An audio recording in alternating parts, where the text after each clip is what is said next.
బొజ్జ సంజయ్ రెడ్డి గారు ఉన్నారు. అక్క ఇంటింటా ప్రచారం చేస్తున్నారు, కాంగ్రెస్ పార్టీ గెలిపే లక్ష్యంగా తిరుగుతున్నారు. మరోవైపు ఇటు సర్వేలు అన్ని బీఆర్ఎస్ పార్టీకి ఫేవర్గా ఉన్నాయి.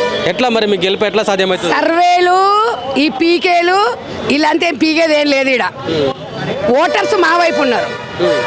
సర్వేలో ఏముంది భయ్, ₹1,00,00,000 ఇస్తే నీకు కూడా నేను సర్వే చేపిస్తే చెప్తారు బీఆర్ఎస్ అని చెప్తాడు. గాలని నమ్ముకోలే, మేము జూబ్లీహిల్స్ ప్రజలను నమ్ముకున్నాము.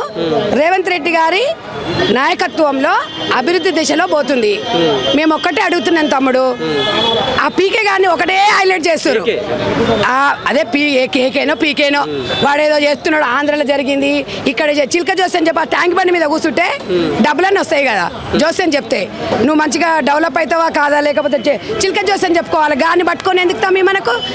ఇక్కడ జూబ్లీహిల్స్లో ప్రజలు నవీన్ తమ్ముని గెలిపేయాలని వాళ్ళు ఆల్రెడీ డిసైడ్ అయ్యారు ప్రజలు. ఎందుకు అంటే 10 సంవత్సరాలు బీఆర్ఎస్ పార్టీకి ఇచ్చారు. ఇలా సునీతమ్మ ప్లేస్లో నేనే ఉంటా అని డ్రామారావు చెప్తుండు. అరే నువ్వు సిరిసిల్ల ఎమ్మెల్యేవు కదా, నువ్వు ఇక్కడ ఎట్లా ఎమ్మెల్యేగా ఉంటావు? నేను ఎన్ని దగ్గర ఉంటారా అయ్యా నువ్వు నీ బావా?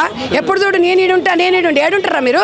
10 ఏళ్ళు ఉన్నారు, ఏం బీకిరు? ఇంకొకటి తెలంగాణ తెలంగాణ తెలంగాణ అంటారు కదా, అసలు మీది బీఆర్ఎస్ పార్టీ కదా. తెలంగాణ ఎక్కడుందిరా? మీకు సిగ్గులు బుద్ధులు లజ్జలు జ్ఞానాలు ఉంటే టీఆర్ఎస్లోనే ఉండేటోళ్ళు. తెలంగాణతోని పేగుబంధం తెగిపోయిన మీరు ఎదవలు ఈరోజు మీరు కాంగ్రెస్ గురించా?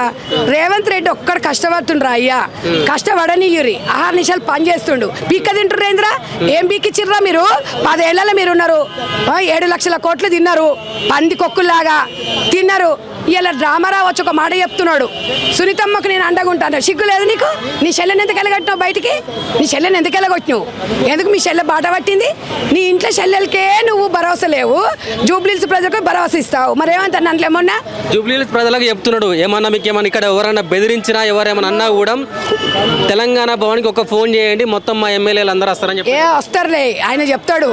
నీకన్నా పెద్ద రౌడీ ఎవరు లేడరా అయ్యా ఈడ, అందరికీ తెలుసు. మీ దగ్గర ఒక అస్త్రం ఏంటంటే రౌడీ అని మాట్లాడుతున్నారు. కేటీ రామారావు రౌడీ అని నేను అంటున్నా. ఆయన కన్నా రౌడీ, ఆయన కన్నా దోసుకొని దేశ ద్రోహులు ఎవరని ఉన్నారంటే కేసీఆర్ కుటుంబమే. ఇవాళ మీ అయ్య గెలిచిండు కదరా, ఏం చేస్తున్నాడు? సునీతమ్మ గెలిస్తే ఏం చేస్తారు? ఈ గొర్రెలలో ఒక గొర్రె. ఒక సునీతమ్మ గెలుస్తుందని ఒక ఆడపిల్లని మేము రెస్పెక్ట్ చేస్తాం. యాజ్ ఒక లేడీగా కాంగ్రెస్ పార్టీ కూడా రెస్పెక్ట్ చేస్తుంది. కానీ ఏ మూలలో ఏ డ్రైనేజ్ ఉంది, ఏడ ఏ ఓటర్ ఉండు, ఎవరికి రేషన్గా ఏం తెలుసా? సునీతమ్మకు మొగడు చాటు పెళ్ళం ఉండే నిన్న మొన్నటి వరకు. రాజకీయాల అనుభవం కావాలి, సింపతి పని చెయ్యదు. సింపతి ఉండొచ్చు, ఓసారి మీ ఇంటికి వస్తాం, మిమ్మల్ని ఓదారుస్తాం, హక్కున చేర్చుకుంటాం, నీ కష్టం వస్తే మేము గుండెలో పెట్టుకుంటాం. కానీ ఈ ఓట్ల కోసం సంగీతానికి చింతకాయలు రాలవండి.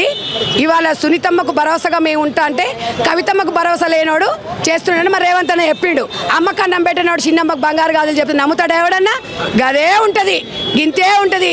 ఈడు కేటీఆర్ గారు ఈడ పెట్టిస్తే నాకు ఇస్తాడు, అందరికీ తెలిసే. వాని మాటలు నమ్మేటోడు ఎవడూ లేడు. ఇంకొక సెంటిమెంట్ ఏం చెప్తున్నాడు? ఇది తీర్పు, తెలంగాణ తీర్పట. 10 ఏళ్ళు మీరు ఏం పీకిండ్రు అని చెప్పేసి మీ పాలన చూసిరు, విసిగిపోయిండ్రు. రేవంత్ రెడ్డి గారి నాయకత్వం కావాలనుకున్నారు. ఇక్కడ హస్తం గుర్తు కోటేస్తారు. నవీన్ తమ్ముని గెలుపు కోసమే ఇలా కార్యకర్తలు మీ నమ్ముకున్నాం. మీరేమో కేకేలు పీకేల సర్వేలు మీరు నమ్ముకున్నారు. మేము ప్రజల దారిలో మేము పోతాం తప్ప మీలాంటి ఎదవలు నమ్ముకొని మీరేదో 300 యూట్యూబ్లు పెట్టుకొని ఇష్టం వచ్చినట్టుగా వక్రీకరిస్తారు ఏ పాట ఏది ఉన్నా. ఇవాళ రేవంత్ రెడ్డి గారు కళ్ళల్లోకి చూసే ధైర్యం కేసీఆర్కి లేదు, కేటీఆర్కి లేదు. ఇవాళ మీరు గెలుస్తాం మేము గెలుస్తాం అంటారు. ఏం గెలుస్తారు? ఏం చేసిరా మీరు? ఒక రేషన్ కార్డు రాలేదంట. చూడుపోరు రైమత్ నగర్ బోరి, ఒక రేషన్ కార్డు ఇవ్వలేదంట, ఒక ఇల్లు ఇవ్వలేదంట, ఒక పెన్షన్ రాయలేదంట. ఇవాళ మీరు మాట్లాడుతున్నారా తమ్మి? ఇవాళ వీళ్ళు మాట్లాడుతున్నారా తమ్మి? వీళ్ళందరి గురించి మనం ఒకటే తమ్మి, ఒకటే చెప్పాలి. నవీన్ తమ్ముడు ప్రశ్నించేటోడు, అందుకే రౌడీ అంటారు. చిన్న శ్రీశైలం అన్న యాదవ్ అన్న కవితమ్మ పెళ్లికి 5 లక్షలు ఇచ్చినప్పుడు రౌడీ మరి గుర్తురాలేదు ఈ కొడుకులకు. వీడు సిరిసిల్లలో సిరిసిల్లలో వీడు అమెరికాకి వెళ్ళి బాత్రూమ్ అడుగుతుండే.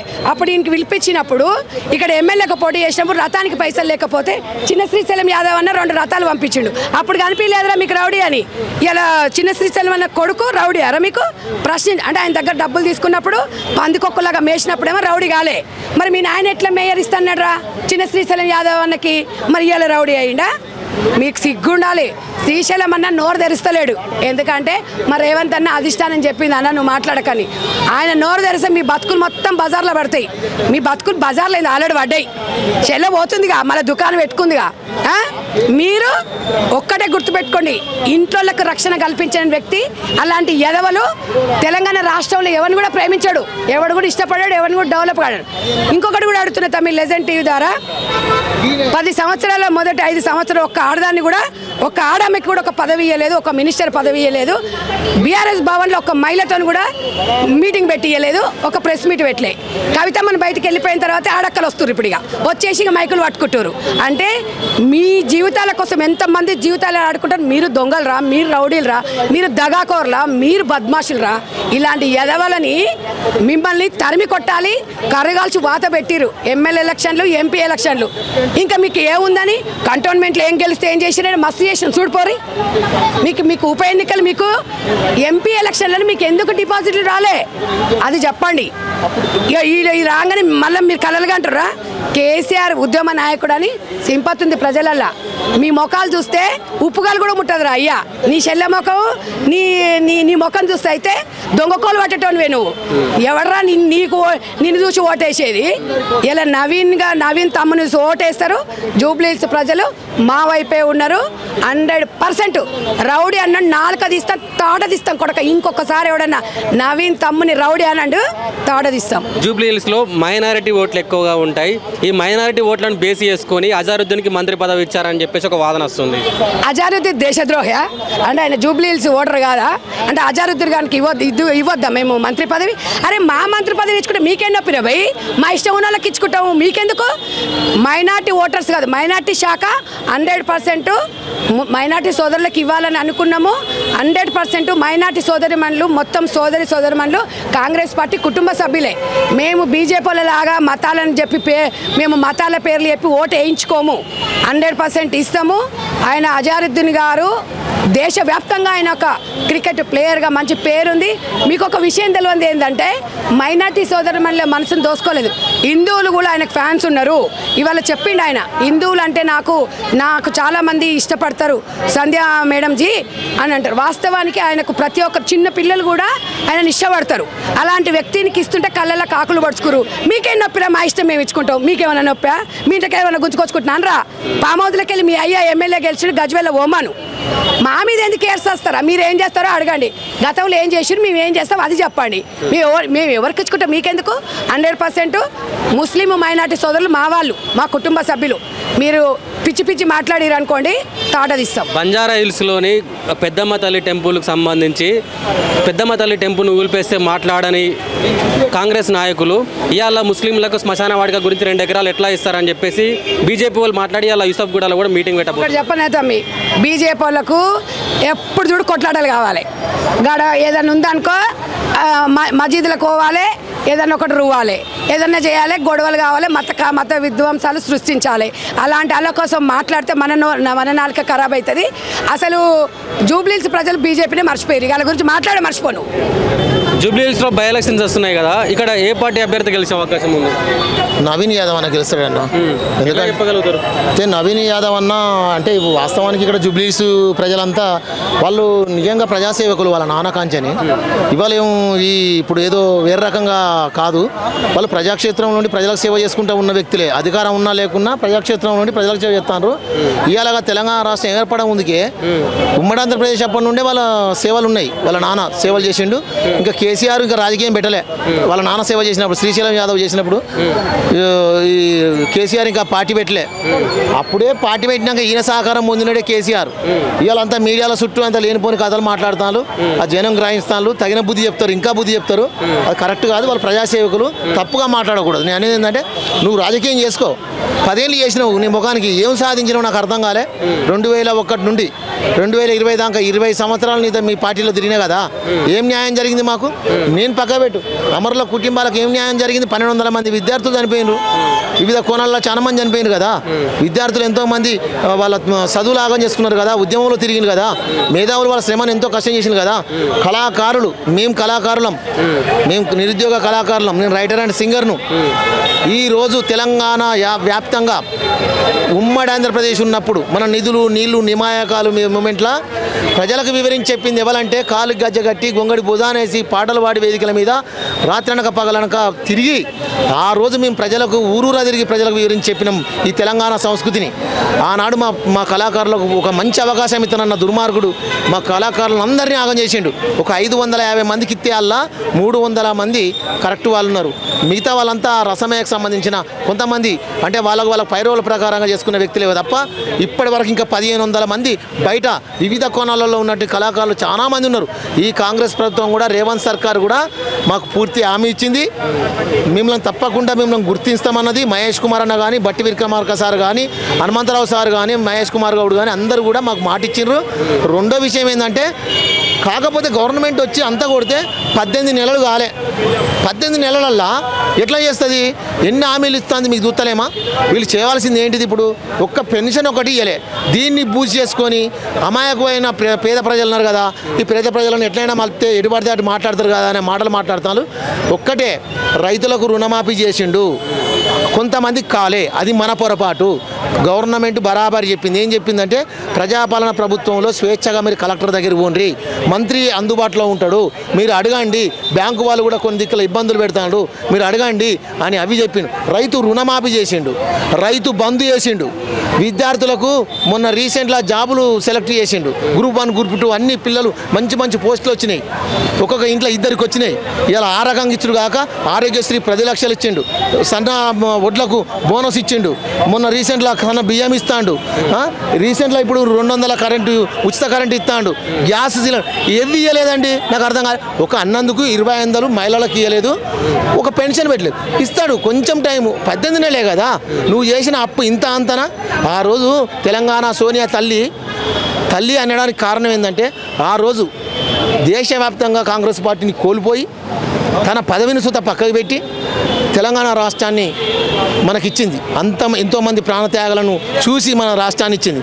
అసొంటిది నువ్వు అసెంబ్లీలో దేవత అంటావు, బయటకు వచ్చి కాలు మొక్కుతావు, తర్వాత దయ్యం అంటావు. అసొంటి దుర్మార్గును నువ్వు. నీ దుర్మార్గ ఆటలు ఎవరిని తెలియదు. మేమేమంటున్నామంటే నీ లెక్క అవకాశ రాజకీయాలు ఈ రేవంత్ రెడ్డి సర్కార్ ప్రభుత్వం, కాంగ్రెస్ ప్రభుత్వం ఇయ్యాడిది కాదు. 150 సంవత్సరాల కాంగ్రెస్ పార్టీ. నువ్వెంత, నీ లెక్కెంత? నువ్వు ఇవాళ తెలంగాణ ఉద్యమాన్ని ముందర పెట్టుకొని ఉద్యమకారుల, కళాకారుల, మేధావుల, విద్యార్థుల బలిదానాల ఎంతోమంది స్ఫూర్తితో ఇవాళ ముందరకు వచ్చిన ఊసరిబెల్లివి. నీకెక్కడిది? శ్రీశైలం అన్న సహకారం లేదా? నేను 2001లో నేను మీ ఉద్యమ టైంలో ఉన్నా. మా ఊళ్ళో అయితే జరిగింది. జెండా వాళ్ళు పట్టలే, నేను మోసిన హరీశ్రావు సమక్షంలో నేను ఇన్ఛార్జ్ తీసుకున్నా, లక్షలాగం చేసుకున్నా, కూలినాలు చేసుకుంటాను. నాకు గుర్తింపు లేదు. నాకు గుర్తింపు లేకున్నా పర్వాలేదు, నేను కళాకారుణ్ణి. నేనేమన్నా వాళ్ళ ఒక 1500 ఉద్యోగాలు ఇస్తాను. మీ ముళ్ళ పోయిందా? కోట్లాది సంపాదన దోసుకొని గరీబు రాష్ట్రం చేసిండు. ధనవంతుని చేస్తానన్నావు, పేదోన్ని బంగారు తెలంగాణ చేస్తానన్నావు, 3 ఎకరాలకు ఇస్తానన్నావు, రైతులకు రుణమాఫీ చేస్తున్నావు, 1 లక్ష రూపాయలు 3 తాపాలు చేసినావు. ఏం చేసినావు? విద్యార్థులకు, పిల్లలకు మొత్తం జాబులు ఇచ్చినట్టే ఇచ్చి లీకేజ్ పత్రాలు ఇడి తీసుడు ఆడబెట్టుడు, ఈ పనులు చేసి నీ లుచ్చా రాజకీయాలని జనాన్ని తెలియదా? ఇంకోటి నువ్వేం చేసినావా? కాపుల కుక్కనన్నావు. తెలంగాణ వస్తే కాపుల కుక్కుంటానన్నావు, మాట తప్పితే తల నరుక్కుంటానన్నావు. నువ్వే కదా దళితుని ముఖ్యం. మా డాక్టర్ రాజా ఆయన తీసి పారేంగినావు, ఆయన వెనకనే నేను కూర్చునేది.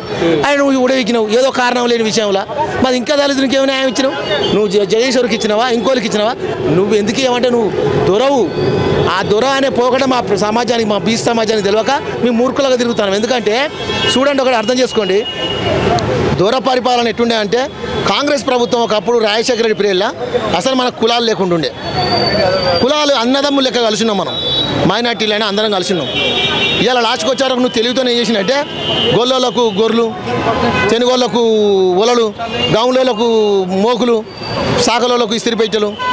ఎవరు రాబాయి నువ్వు చెప్పి? మాదిగోళ్ళకు 10 లక్షల ఇవేంటి దళిత బంధు పెట్టి, అదే మన దశకం పెట్టి కార్లు పెట్టు నువ్వు అంటే ఈ రకంగా విభజిస్తావు మమ్మలను నీ అంత దగులుబాజు లేడు నీ రాజకీయం ఎప్పుడూ ఖరాబ్ నువ్వు ఎంతమందిని అనుసరివో నువ్వు అలా స్థాయికి వెళ్ళిపోయినావు దొరా నువ్వు ఎందుకంటే నీది నువ్వు ఒక్కని తెచ్చిన తెలంగాణ కాదు ఇది ఆనాడు ఆలేటి నరేంద్ర కానీ మన ఈయన జిచ్చ బాలకృష్ణ సార్ కానీ విజయశాంతి కానీ తర్వాత సురేందర్ సార్ కానీ సురేందర్ రెడ్డి కానీ ఆయన సురేందర్ నాయక్ ఆయన పేరు ఏం పేరు పాప ఆయన కొట్టించిళ్ళు ఆయన ఎంత రవీంద్ర నాయక్ ఆయన కొట్టించిళ్ళు ఇలా రాముల నాయక్ అన్న ఎంత ఉద్యమకారు రవీంద్ర మన శ్రీశైలం అన్నతో ఉన్న వాళ్ళు వాళ్ళంతా స్ఫూర్తి అప్పుడు రాముల నాయక్ అన్న ఇప్పుడు శ్రీశైలం అన్న కలిసి కేసీఆర్కి అప్పుడు కుడిభుజం ఇలా వాళ్ళ పరిస్థితి ఏంటిది రాముల నాయక్ ఎక్కడన్నా పాపం ఆయన ఎక్కడన్నా ఒక నాయకత్వంగా వహించిండా ఇలాడన్నా షెడ్డాలు పట్టిన ఆయనకు అయినా వద్దు ఓర్పుతో ఉన్నాడు అయినా ఇవాళ ఇంత పెద్ద సముద్రం వస్తుంది కాంగ్రెస్ పార్టీలో రేవంత్ రెడ్డి ముఖ్యమంత్రి అవ్వడానికి కారణం ఏంటిదంటే ఆ పార్టీ చెండాలతో అయితే అవునా మంచిది మనసు కలదో ఎప్పటికైనా అయిండు ఎందుకంటే మా ప్రజలకు సేవ చేసేవాడే కావాలన్నప్పటికీ ఎంతోమంది యోధులు ఆయనకు అవకాశం కల్పించారు బుద్ధి లేకుండా మాట్లాడుతావు నువ్వు ఒక్కనివే 10 ఏళ్ళు లేని ఎవరికి అవకాశం ఇచ్చినారు నాకు అర్థం కాలే ఉద్యమకారులను ఆగం చెత్తివి నమ్ముకున్న అందరిని ఆగం చెత్తివి అడుగు పట్టివి ఇవాళ నువ్వు నాశనం అయ్యే పరిస్థితికి వచ్చి బాపు ఇప్పుడు సాధ కాకుండా అయిండు ఇక కేటీఆర్ ఇష్టం వచ్చినట్టు మాట్లాడుకో తప్పు చిన్న శ్రీశైలం యాదవ్ అన్న కొడుకు నవీన్ అన్న భారీ మెజార్టీతోనే అంటే గెలుపుకు ఎప్పుడో ఒకే అయిపోయింది భారీ మెజార్టీ కోసమే మొన్నటిదాకా మేము 50,000 మెజార్టీ అనుకున్నాం కానీ ఇప్పుడు 60,000-65,000 మెజార్టీ పైన గెలుస్తాడు అన్న రీసెంట్లీ అది వాళ్ళు రౌడీలు కాదు గుండాలు కాదు వీళ్ళు కావాల్సి బట్ట కలిసి మెజెత్తారు రాండి జూబ్లీస్కి వచ్చి మీరు జూబ్లీస్ కాన్స్టిట్యూషన్ తిరగండి తెలితే ప్రజల గుండెల్లో ఉన్న విషయం అంతా మీకు తెలుస్తుంది సునీతక్క ఇప్పుడు మాకేం మాగంటి గోపినాథ్ కుటుంబం మాకు ఏదో శత్రుత్వం కాదు మాకు వాళ్ళు కూడా మంచి వాళ్ళే కానీ మేము ఏమంటున్నామంటే సెంటిమెంట్లతో మనం ఇలా రాజకీయం చేయలేం కదా మీ దొరే కదా సెంటిమెంట్ని ఆగా చేసింది ఆ రోజు చంద్రబాబు నాయుడు కూడా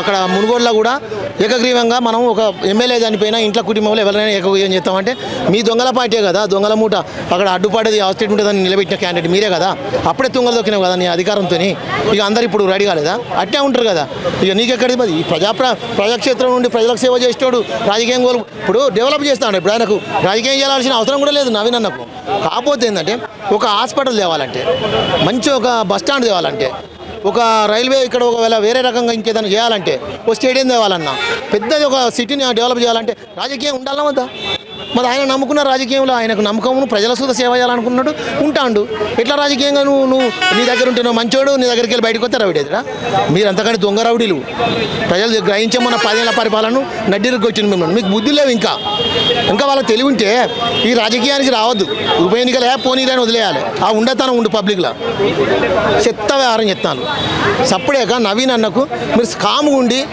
ఆనాడే తప్పినవురా ఏనేమో చిన్న శ్రీశైలం యాదవ్ మన పార్టీకి మన అందరికీ ఎంతో సహకరించినోడు అని మానవత్వంతో వింటే మీకు ఫేత్ వచ్చి ఇవ్వాలా మీకు పార్టీ ఫేత్ వచ్చి ఇవ్వాలా పబ్లిక్లో కొంత ఉల్టా ఉన్నది ఎట్లున్నదంటే 10 మంది అన్నటోళ్ళు 90 మందిని కవర్ చేసే వ్యవహారం ఉన్నది ఇప్పుడు ఆ 10 మంది 9 మంది ఎందుకంటే రేపు పెన్షన్ వస్తే మళ్ళీ రేవంత్ రెడ్డి అంత మంచోళ్ళు లేడని పాలాభిషేకం చేస్తారు ఖచ్చితంగా వీళ్ళు అనుకుంటారు కదా కాంగ్రెస్ పని అయిపోయింది ఎట్లా అయిపోతుంది కాంగ్రెస్ పని మీ కథలన్నీ ఎనుకలాడుతాండ్రు పేదరికంలో ఉన్న వ్యక్తులందరినీ అన్నీ వడబోత్తాండ్రు పెన్షన్లు ఉండబోత్తాండ్రు మంచి డేటా తీస్తాండ్రు చక్కనైన ఒక రోడ్ మ్యాప్ తీస్తాండ్రు పేదవాళ్లకు మంచి పరిపాలన చేద్దాము పేదవారిని మంచి స్థాయిలో చూడాలనే రేవంత్ రెడ్డి కోరిక ఆ కోరిక చేయబట్టే మంచి వ్యవహారం చేస్తానన్నా ఎట్టి పరిస్థితులు ఇంకా 15 ఏళ్ళు డోకాలేదు ఈ కాంగ్రెస్ ప్రభుత్వం సోనియా గాంధీ రుణం తీర్చుకుంటాం రాహుల్ గాంధీ గారిని కూడా ప్రధానమంత్రి ఖచ్చితంగా కాబోయే రోజుల్లో అవుతాడు రేవంత్ అన్న ఖచ్చితంగా ఆయన ముఖ్యమంత్రి ఉంటాడు మహామేధావులు అందరు ఉన్నారు మనోళ్ళు తప్పకుండా నవీన్ అన్న అందరి సహకారంతో ఇలా ఎంతోమంది సంఘాలు వచ్చి మద్దతు పలికినాయి